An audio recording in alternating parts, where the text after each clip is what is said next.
விளையாடி வந்தாலும் தாதி மனம் நீர் கொடுத்தேன்னாரு. இந்த கிராமத்துல பசங்க ஒரு 1/2 கிலோமீட்டர் இருக்கும் குளம், ஊருக்கு குடிக்க தண்ணி ஏற்றணும், ஒரு குடம் ஏற்றணும் வர முடியாது. அதனால என்ன பண்ணோம், 4 குடம் ஏற்றுமே, குடத்து மேல குடம் அடிக்கணும், இடுப்புல ஒன்று ஏற்றுன, கையில ஒன்று ஏற்றுன, நல்லா ஜாலியா பேசின்னு வருவதுங்க. விழாது. நம்ம என்ன இவ்வளோண்டு பொருளை எடுத்து வச்சா கீழே போட்டு ஓடிச்சிடுவோம்.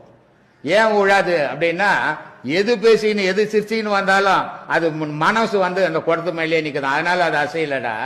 அந்த மாதிரி நீ இன்பத்தில் இருந்தாலும் துன்பத்தில் இருந்தாலும் உன் மனசை கடவுள் மேல செலுத்துற. அதை விட்டுப்பட்டு நீ இந்த உலகத்து மேல செலுத்தினா நீ நிம்மதி எழுந்துருவிடான்னு. அதனால துறவரமா இல்லறமான்றது இல்லை, எங்க இருந்தாலும் அந்த பற்று இருக்கிறவனுக்கு தான். துறவரத்தில் பொண்டாட்டி கல்யாணமே பண்ணிக்கலாம் மட்டும் கடவுள் மேல பற்று வந்துருமா? இல்ல பொண்டாட்டி வச்சுக்கிறவனுக்கு பொண்டாட்டி மேல தான் பற்று இருக்குமா?